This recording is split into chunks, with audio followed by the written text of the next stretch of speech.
విష్ణుకుమార్ రాజు గారు కేంద్ర బడ్జెట్ గురించి ఆల్రెడీ మీరు మాట్లాడారు మొన్న. ఇప్పుడు కేవలం రాష్ట్ర బడ్జెట్ గురించి టైం చెప్పండి. 1:12 మా చీఫ్ విప్ గారు ముహూర్తం పెట్టుకున్నారు మాట్లాడటానికి. 1 గంట మీకు 12 నిమిషాల సమయం ఉంది. 12 నిమిషాలు. అధ్యక్ష, ముందుగా మీరు నాకు 12 నిమిషాలు సమయం ఇచ్చినందుకు ప్రత్యేకమైన ధన్యవాదాలు అధ్యక్ష. యాక్చువల్గా అయితే ఒక 40 పేజీలు తెచ్చాను, కానీ దాన్ని కట్ చేసి ఎంత కట్ చేసినా తగ్గట్లేదు. అయినప్పటికీ కూడా అధ్యక్ష, మీ దగ్గర నుంచి బెల్ల కొట్టకుండానే నేను ముగించేస్తాను అధ్యక్ష.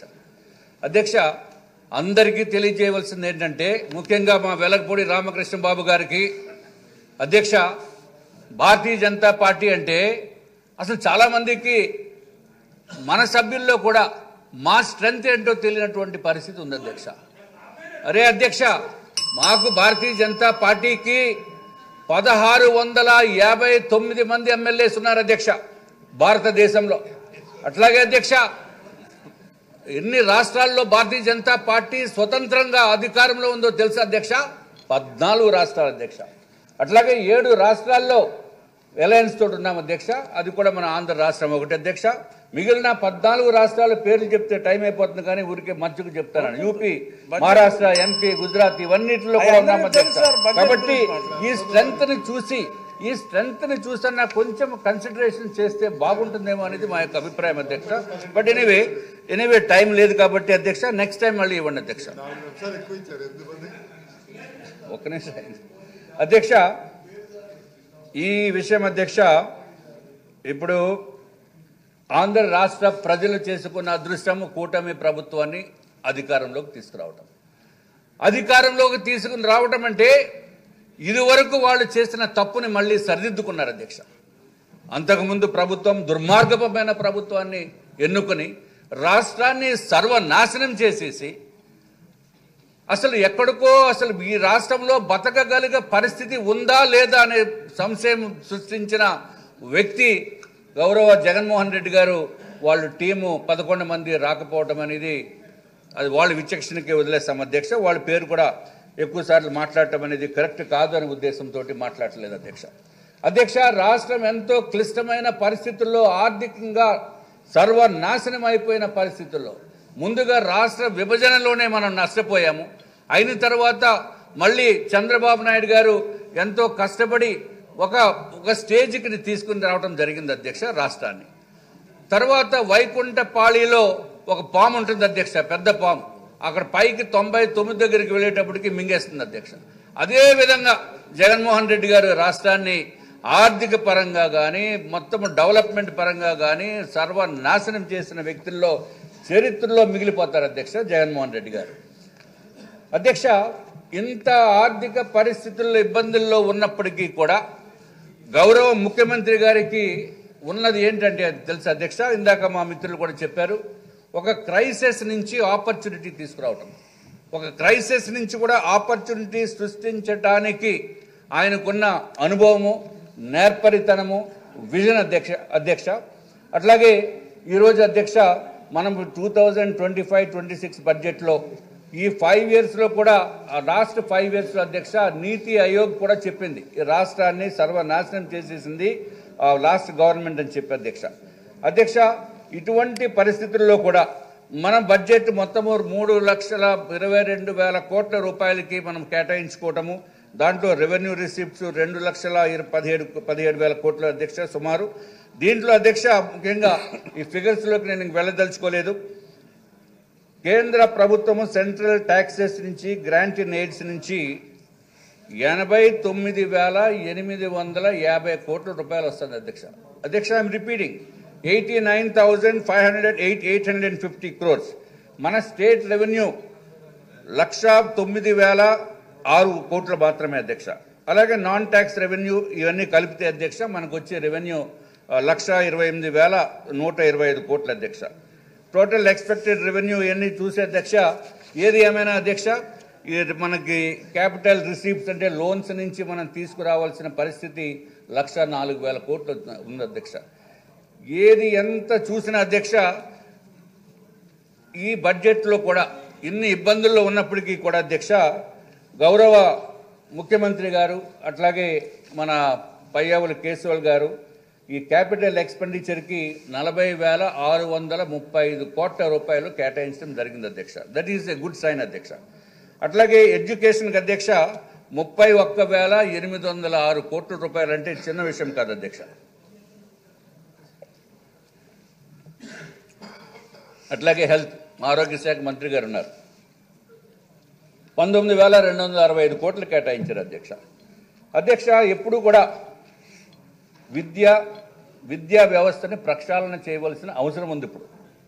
ఎందుకంటే అధ్యక్ష ఇది ప్రక్షాళన చేయగలిగే సమర్థత ఉన్న వ్యక్తి నారా లోకేష్ గారు అధ్యక్ష.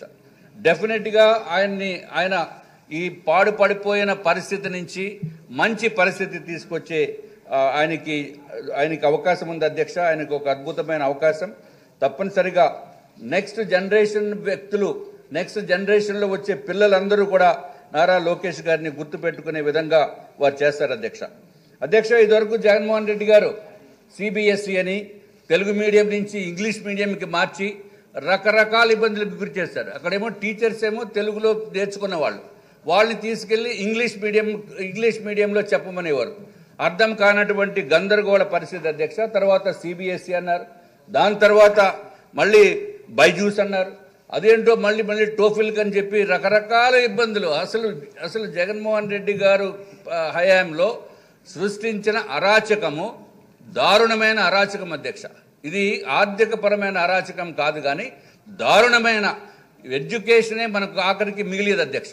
ప్రతి ఒక్కరికి డబ్బు సంపాదించవచ్చు, తర్వాత డబ్బు పోవచ్చు, బిజినెస్లు చేయొచ్చు, బిజినెస్లు పోవచ్చు అధ్యక్ష. కానీ పర్మనెంట్గా ఉండేది విద్య అధ్యక్ష. విద్య ఒకటే మనకి తోడుగా ఉంటుంది, జీవితాంతం కూడా అది ఒక్కటే మనతో పాటు ఉంటుంది అధ్యక్ష. కాబట్టి విద్యకి హైయెస్ట్ ప్రయారిటీ ఇచ్చి ఇన్ని వేల కోట్ల రూపాయలు కేటాయించడం అనేది we should really appreciate it. అట్లాగే అధ్యక్ష విద్యలో కూడా ఒక క్రమశిక్షణ కలిగిన విద్య ఉండేటట్టు చూడాలి అధ్యక్ష. ఫిజికల్ ఎడ్యుకేషన్ ఉండాలి, మోరల్ ఎడ్యుకేషన్ మరీ దారుణంగా పడిపోయిన పరిస్థితులు ఉన్నాయి అధ్యక్ష. ఎంతసేపు సెల్ ఫోన్స్లో పెట్టుకుని 10th క్లాస్ స్టూడెంట్స్ కూడా రకరకాల ఇబ్బందులకి గురయ్యి, అమ్మాయిలతో ఇబ్బందులకు గురయ్యి, అబ్బాయిలు చాలా చాలా చెప్పడానికి ఇబ్బందికరమైన పరిస్థితుల్లో ఉన్నాయి అధ్యక్ష. So moral education is the need of the hour అని చెప్పి తమ ద్వారా నేను తెలియజేసుకుంటున్నాను అధ్యక్ష. అట్లాగే కూడా యోగా అనేది కూడా ఉండాలి, అది కూడా ఉండేటట్టు చూడవలసిన అవసరం ఉంది అధ్యక్ష. ఎప్పుడు కూడా మనం ఒకసారి గుర్తుపెట్టుకోవాల్సిన పాత చరిత్ర ఏంటంటే అధ్యక్ష, ఇది వరకు ఏదైతే ఢిల్లీలో ఆప్ అనే పార్టీ 2 సార్లు గెలిచారు అధ్యక్ష. ఎందుకు గెలిచారంటే వాళ్ళు అద్భుతంగా 2 times కూడా, ఫస్ట్ టైం సెకండ్ టైం కూడా ఏదైతే ఎడ్యుకేషన్ గురించి హెల్త్ గురించి ప్రాముఖ్యతను ఇచ్చి చేశారో అప్పటి వరకు బాగానే ఉంది అధ్యక్ష. తర్వాత జగన్మోహన్ రెడ్డి గారు మోడల్ తీసుకున్నారు. ఎప్పుడైతే జగన్మోహన్ రెడ్డి గారు మోడల్ అంటే మీకు తెలిసిందే కదా అధ్యక్ష, ఎక్సైజ్ కుంభకోణాలు, రకరకాల కుంభకోణాలు, అలాగే ప్యాలెస్. మన జగన్మోహన్ రెడ్డి గారు అయితే ఇక్కడ ఋషికొండ ప్యాలెస్ పెట్టారు, ఆయనేమో శేష్ మహల్ అని ఇంకో ప్యాలెస్ పెట్టారు, దాంతో మొత్తం పోయారు అధ్యక్ష. జగన్మోహన్ రెడ్డి గారిని ఎవరైనా సరే ఆదర్శంగా కనుక తీసుకుంటే వాళ్ళు సర్వనాశనం అయిపోవటము, అంధకారంలోకి పోవటము, అధికారం కోల్పోవటం అనేది ఖాయం అధ్యక్ష. దీన్ని బట్టి అర్థం చేసుకోవాల్సింది వాళ్ళ తాలూకా ఎమ్మెల్యేస్ ఎమ్మెల్సీస్ కూడా అర్థం చేసుకోవాల్సిన అవసరం ఉంది. మా జగన్మోహన్ రెడ్డి రోల్ మోడల్ అంటే అది జరగదు అధ్యక్ష. ఎందుకంటే ఆయన్ని చూసి ప్రభుత్వాలే కూలిపోయినాయి, ఆయన మోడల్ చూసి. మనం ఎంత అధ్యక్ష వాళ్ళు. కాబట్టి మిగిలిన వాళ్ళు వైఎస్ఆర్సీపీలో ఉన్న ఎమ్మెల్యేస్కి ఎమ్మెల్సీస్కి మీరు ఎవరైతే జగన్మోహన్ రెడ్డి గారిని అభిమానిస్తున్నారో వారందరికీ కూడా నేను తెలియజేసుకుంటుంది ఏంటంటే, మీరు అభిమానాన్ని మార్చుకోకపోతే ఇదే విధంగా జరుగుతుందని చెప్పి తెలియజేసుకుంటున్నాం అధ్యక్ష. ఏదైతే గవర్నమెంట్ స్కూల్స్లో అధ్యక్ష మనం ప్లే గ్రౌండ్స్ ఇంప్రూవ్ చేయవలసిన అవసరం ఉంది, మనము అట్రాక్ట్ చేసే విధంగా మనం చేయవలసిన అవసరం ఉంది అధ్యక్ష. అట్లాగే స్కూల్కి కొన్ని స్కూల్స్కి ప్రహరీ గోడలు లేవు అధ్యక్ష. అట్లాగే అప్పుడప్పుడు టీచర్స్కి కూడా ట్రైనింగ్ ఇస్తే బాగుంటుంది అధ్యక్ష. ఏదైతే ప్రైవేట్ స్కూల్స్లో అయితే మనకి ప్లే గ్రౌండ్స్ కూడా ఉండనటువంటి పరిస్థితి ఉంది అధ్యక్ష. కిక్కిరిసిన రూమ్స్లో పిల్లల్ని కూరేసి చెప్తున్న పరిస్థితి ఉంది అధ్యక్ష. ఇప్పుడు దీంట్లో అందరూ ఆలోచించవలసిన అవసరం ఉంది అధ్యక్ష. I'm not trying to criticize, neither comment or do anything, but I just want to make a mention so that the people and the public ఇప్పుడున్న ఆర్థిక పరిస్థితిని దృష్ట్యా, ఇంత అప్పుల్లో కూరిపోయిన పరిస్థితిని దృష్ట్యా, ఎందుకంటే మనం ఎలక్షన్స్కి ముందు వెళ్ళేటప్పుడు మనకి ఇంత దారుణమైన అప్పులు ఉన్నాయనే పరిస్థితి మనకు తెలియదు. ఎక్కడికక్కడ కప్పి పెట్టేసి బయటికి రాకుండా చేసిన పరిస్థితి అధ్యక్ష అప్పుడు ఎలక్షన్స్కి ముందు. కానీ ఎలక్షన్స్కి వెళ్ళిన తర్వాత 8 నెలలు పట్టింది ఇప్పుడు యాక్చువల్ వాస్తవాలని బయటికి తీసేదానికి. వాస్తవాలు చూస్తే ఎన్ని లక్షల కోట్ల రూపాయల అప్పు ఉందనేది మీకు తెలుస్తుంది అధ్యక్ష. అధ్యక్ష, దీంట్లో తల్లికి వందనం 15,000 రూపాయలు, ప్రతి ఒక్క పిల్లవాడికి 15,000 రూపాయలు, కుటుంబంలో ఎంతమంది ఉంటే అంతమందికి ఇద్దామనేది. That's very very fantastic gesture from the government, no doubt about it. But at the same time అధ్యక్ష, మా యొక్క సజెషన్, ఫస్ట్ పిల్లవాడికి ప్రైవేట్ స్కూల్ అయినా సరే గవర్నమెంట్ స్కూల్ అయినా సరే ఇవ్వచ్చు. మిగిలిన పిల్లలకి 2 పిల్లలు ఉంటే 2, 3 ఉంటే 3, గవర్నమెంట్ స్కూల్కి వెళ్ళిన వారికి అది అప్లై చేసేటట్టు కనుక ఉంటే అధ్యక్ష, ఆర్థికంగా ఎవరైతే మనం డబ్బులు ఇస్తున్నామో తల్లికి ఇస్తున్నామో వాళ్ళు ఏం చేస్తున్నారంటే ఈ డబ్బుతో పాటు ఇంకా కొంత డబ్బు అప్పు చేసి ప్రైవేట్ స్కూల్స్లో చేర్పించే పరిస్థితి ఉంది అధ్యక్ష. కాబట్టి ఏదైతే మనం ఫైనాన్షియల్ సపోర్ట్ చేస్తున్నామో ఆ ఫైనాన్షియల్ సపోర్ట్ చేసిన వలనే గవర్నమెంట్ స్కూల్స్కి రెస్ట్రిక్ట్ అయితే అది చాలా బాగుంటుంది అధ్యక్ష. రేపొద్దుట తర్వాత అది ఎంతో మేలు జరుగుతుందని చెప్పి మీ ద్వారా నేను రాష్ట్ర ప్రభుత్వానికి కూడా నేను తెలియజేయాలని చెప్పే ఉద్దేశంతో నేను తెలియజేస్తున్నాను అధ్యక్ష. దీని వలన రాష్ట్ర ప్రభుత్వము అట్లాగే ప్రైవేట్ స్కూల్స్ సంగతి పక్కన పెట్టినా మన రాష్ట్ర ప్రభుత్వము గవర్నమెంట్ స్కూల్స్లో స్ట్రెంగ్త్ ఇంక్రీజ్ అవుతుంది, ఫౌండేషన్ ఇంక్రీజ్ అవుతుంది. అక్కడ గవర్నమెంట్ స్కూల్లో అయితే అధ్యక్ష మనకు పెద్దగా ఫీజులు ఏమి ఉండవలసిన అవసరం లేదు. ప్రశాంతమైన వాతావరణంలో టీచర్స్కి అప్పుడప్పుడు ట్రైనింగ్ ఇస్తే తప్పనిసరిగా మంచి అభివృద్ధి బాటలో మనం వెళ్ళొచ్చు అని చెప్పి తమ ద్వారా నేను తెలియజేసుకుంటున్నాం అధ్యక్ష. బట్ టైం అయిపోయింది అధ్యక్ష. అధ్యక్ష, లాస్ట్ 2 మినిట్స్లో క్లోజ్ చేసేస్తాను. మా ఆరోగ్య శాఖ మంత్రి ఉన్నారు కాబట్టి అధ్యక్ష, ఆరోగ్య శాఖకి కూడా పెద్ద ఎత్తున కేటాయింపులు చేయటం అనేది డెఫినెట్గా we really appreciate it. At the same time అధ్యక్ష, ఏదైతే రాష్ట్ర ప్రభుత్వము ఎంతో కాలం నుంచి 2006 నుంచి 6వ సంవత్సరం నుంచి రాష్ట్ర ప్రభుత్వము కొన్ని ప్రైవేట్ సంస్థలకి ప్రైవేట్ హాస్పిటల్స్ నిర్మాణం చేసుకునే దాని గురించి కొన్ని సైట్స్ కేటాయించడం జరిగింది అధ్యక్ష. సైట్లు ఇచ్చినప్పుడు అత్యంత దారుణమైన తక్కువ రేట్లకి ఇచ్చారు అధ్యక్ష. ఫర్ ఎగ్జాంపుల్ సీతమ్మధారం మేము ఉంటున్న ఏరియా అధ్యక్ష 270 రూపాయలు పర్ స్క్వేర్ యార్డ్కి ఇచ్చారు అధ్యక్ష. Only for construction of the hospital and there is a condition in that 10% of the పేషెంట్స్కి 10% ఫ్రీ ట్రీట్మెంట్ ఇవ్వాలని చెప్పి ఇవ్వటం జరిగింది అధ్యక్ష. 15% of the bed should be reserved for poor patients and free of cost, free of charge. A free treatment should be extended to the students of the government residential schools and also patients referred by PO of ITDA. ఎవరన్నా ఒక్కళ్ళన్నా పాటిస్తున్నారు అధ్యక్ష? 35 మందికి 35 హాస్పిటల్స్కి అధ్యక్ష, 33 హాస్పిటల్స్కి ఆరిలోవలో health city కింద కేటాయించడం జరిగింది అధ్యక్ష. అధ్యక్ష, ఈ కేటాయింపుల్లో ఒక్కళ్ళు కూడా ఇన్ని 10 సంవత్సరాలు 20 సంవత్సరాలు అయిపోయినప్పటికీ కూడా, సుమారు 20 సంవత్సరాలు అయినప్పటికీ కూడా ఎవ్వరూ కూడా పాటించడం లేదు. కాబట్టి ఎట్టి పరిస్థితుల్లోనే ఈ ప్రభుత్వము సాయశక్తుల ప్రయత్నం చేస్తుంది హెల్త్ సెక్టార్ని ఇంప్రూవ్ చేయటం గురించి. కాబట్టి ఎవరికైతే పూర్ పీపుల్కి ఉన్నారో ట్రీట్మెంట్ చేయవలసిన బాధ్యత ఆ ప్రైవేట్ హాస్పిటల్స్ పైన ఉందని చెప్పి తెలియజేసుకుంటూ, దీనిపైన ఒక కమిటీ వేసి అసలు ఎవరు ట్రీట్మెంట్ ఇస్తున్నారు, 10% ఇచ్చారా, 15% ఇచ్చారా, 1% కూడా ఇవ్వటం లేదే. హాస్పిటల్కి వెళ్ళిన తర్వాత బిల్లు ఎంత అవుతుందో కూడా తెలియనటువంటి పరిస్థితి. ఎంత అవుతుందో జాయిన్ అయిన తర్వాత 1,00,000 రూపాయలు అవుతుందని మనం అనుకుంటే 1,00,000 కాదు 5 లక్షల రూపాయలు చెప్పినప్పటికీ కూడా మనం ఏమీ చేయలేనటువంటి పరిస్థితి అధ్యక్ష. కాబట్టి ఇంత హైయెస్ట్ బిల్స్ అయినప్పుడు సామాన్య ప్రజలు ఎక్కడికి వెళ్ళి మొరపెట్టుకోవాలో తెలియనటువంటి పరిస్థితి. ఆరోగ్య శాఖ మంత్రివర్యుల వరకు వెళ్లేదానికి కష్టం. కాబట్టి అక్కడ ఉన్న ఏదైనా ఒక కమిటీస్ వేసి 1,00,000 రూపాయలు, 2 లక్షలు, 3 లక్షలు అని అనుకుంటే 10 లక్షలు, 15 లక్షలు బిల్స్. అట్లాగే చనిపోయిన తర్వాత బాడీ ఇవ్వాలంటే 5 లక్షలు పే చేయండి, 10 లక్షలు పే చేయండి అనే పరిస్థితికి వచ్చింది అధ్యక్ష. కాబట్టి దీనిపైన ప్రత్యేకమైన శ్రద్ధ వహించవలసిన అవసరం ఉంది. ఒక కమిటీ వేయాలి. అట్లాగే ఈ రాష్ట్రంలో ఎక్కడెక్కడ ల్యాండ్స్ వేశారో, ల్యాండ్స్ ప్రభుత్వ హాస్పిటల్స్కి ఇచ్చారో అవన్నీ కూడా లిస్ట్ అవుట్ చేసి ఆ కండిషన్స్ ఆఫ్ అలాట్మెంట్ ఫుల్ ఫ్లెడ్జ్డ్గా ఉండేటట్టు చూడవలసిన అవసరం ఉందని చెప్పి తమ ద్వారా నేను తెలియజేసుకుంటున్నాను అధ్యక్ష. లాస్ట్ పాయింట్ ఇంకా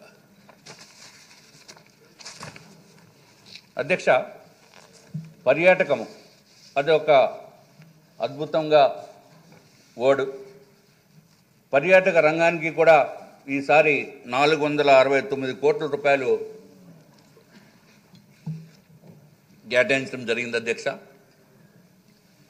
క్రిందటి ప్రభుత్వం అయితే పర్యాటకానికి ఎక్కడైనా ఒక బాత్రూమ్ ఏమైనా కట్టారేమో నాకు తెలియదు కానీ అధ్యక్ష, ఋషికొండ ప్యాలెస్ మాత్రం కట్టారు. సర్వనాశనం చేసేసి అంతకుముందున్న సామాన్య ప్రజలకి అందుబాటులో ఉండే పరిస్థితి నుంచి అత్యంత దారుణమైన పరిస్థితి తీసుకుని వచ్చి అక్కడ ఎవరికి కూడా సామాన్యుడికి వెళ్ళేదానికి కూడా అవకాశం లేనటువంటి ఒక ప్యాలెస్ కట్టి ఆ ప్యాలెస్లో ఇప్పుడు ఏమి చేయాలో తెలియనటువంటి పరిస్థితి. కాబట్టి అందరూ కూడా ఆలోచించవలసిన అవసరం ఉంది. ఆ ఋషికొండ ప్యాలెస్ని ఏ విధంగా తీర్చిదిద్దాలో ఇంకా తీర్చిదిద్దవలసిన అవసరం కూడా ఏమీ లేదు. కానీ ఏదన్నా ఒక సంస్థకి అంటే లేకపోతే ఒక హైకోర్టు బెంచ్ ఏమన్నా విశాఖపట్నంలో ఏర్పాటు చేస్తే దాంట్లో అది పెడితే సందర్శకులకి పర్యాటకులకి అందరికీ కూడా బాగుంటుందని ఇది విశాఖపట్నంలో ఉన్న ఒక కోరిక అధ్యక్ష. ఆ కోరిక తమరి ద్వారా నేను తెలియజేసుకుంటున్నాం అధ్యక్ష. ఇంకొక విషయం ఏంటంటే విశాఖపట్నంలో పెళ్లిళ్ళు చేసుకోవాలంటే కేవలము 8-10 హాల్స్ ఒక్కటే ఉన్నాయి అధ్యక్ష. ఇంత పెద్ద ప్లేస్లో విశాఖపట్నం అంత సిటీలో అధ్యక్ష కేవలము ఒక 10 నుంచి మ్యాక్సిమం లెక్కేస్తే ఒక 15 ఉంటాయి అధ్యక్ష. ఈ 15 తప్ప ఇంక వేరే పెళ్లిళ్ళు చేసుకునే దానికి ప్లేసులు లేవు. ఎక్కడికో మరి శ్రీకాకుళమో లేకపోతే ఇక్కడ రాజమండ్రో లేకపోతే దూర ప్రాంతాలకు వెళ్ళవలసిన పరిస్థితి వచ్చింది అధ్యక్ష. కాబట్టి అధ్యక్ష, తమరి ద్వారా నేను కోరేది ఏంటంటే అధ్యక్ష, ఇది వరకు విశాఖపట్నంలో Vizag film Nagar cultural centre అని VFNCC అని చెప్పి ఏర్పాటు చేయడం గురించి మన ప్రభుత్వమే అంటే పాత ప్రభుత్వం కాకుండా అంతకుముందున్న ప్రభుత్వం అధ్యక్ష GOMS నెంబర్ 282 డేటెడ్ 5/7/2016 ద్వారా 15 ఎకరాలు తొట్లకొండ పైన కేటాయించడం జరిగింది అధ్యక్ష కాపులుప్పాడులో. తర్వాత లిటిగేషన్లోకి పోయి లిటిగేషన్స్ మళ్ళీ క్యాన్సిల్ అయిపోయింది అధ్యక్ష, పెండింగ్ పడిపోయింది. మళ్ళీ 7/3/2019లో GOMS 234 ద్వారా మళ్ళీ వాళ్ళకి 5 ఏకర్స్ కేటాయించడం జరిగింది అధ్యక్ష. ఎందుకంటే ఫిలిం ఇండస్ట్రీస్ని పర్యాటక రంగంతో పాటు అక్కడ ఫిలిం డెవలప్మెంట్ కూడా చేయాలి అనే ఉద్దేశంతో ఒక మంచి అద్భుతంగా హైదరాబాద్లో ఎట్లాగుందో ఆ విధంగా చేయాలని మంచి సదుద్దేశంతో ప్రభుత్వం గౌరవ చంద్రబాబు నాయుడు గారి టైంలో చేస్తే అధ్యక్ష, వాళ్ళకి ప్రభుత్వం మారిన తర్వాత ల్యాండ్ కూడా కేటాయించలేదు అధ్యక్ష. తమరి ద్వారా నేను విన్నవించుకునేది ఏంటంటే వాళ్ళు ప్రపోజల్స్ ఇవ్వడం జరిగింది అధ్యక్ష. అద్భుతంగా ఎక్కడా లేనటువంటి విధంగా కేవలము రాష్ట్ర ప్రభుత్వము ఒక ల్యాండ్ కనుకిస్తే ఒక 15 ఎకరాల ల్యాండ్ కనుకిస్తే ఎన్నో కళ్యాణ మండపాలు అన్నీ కూడా సమకూర్చి విశాఖపట్నాన్ని కూడా ఒక టూరిజం మ్యాప్లో ఉండేటట్టు చేయడానికి వాళ్ళు నిధులు ఏం అడగట్లేదు అధ్యక్ష. డబ్బులు కావాల్సినంత డబ్బులు వాళ్ళ దగ్గరే ఉన్నాయి.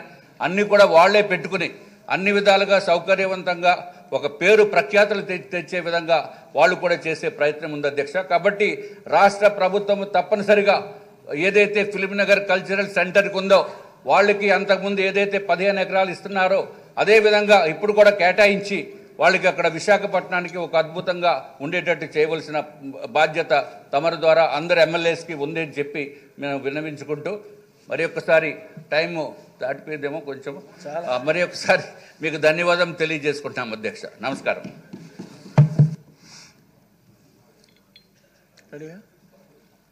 చీఫ్ విప్ జీవి ఆంజనేయులు గారు,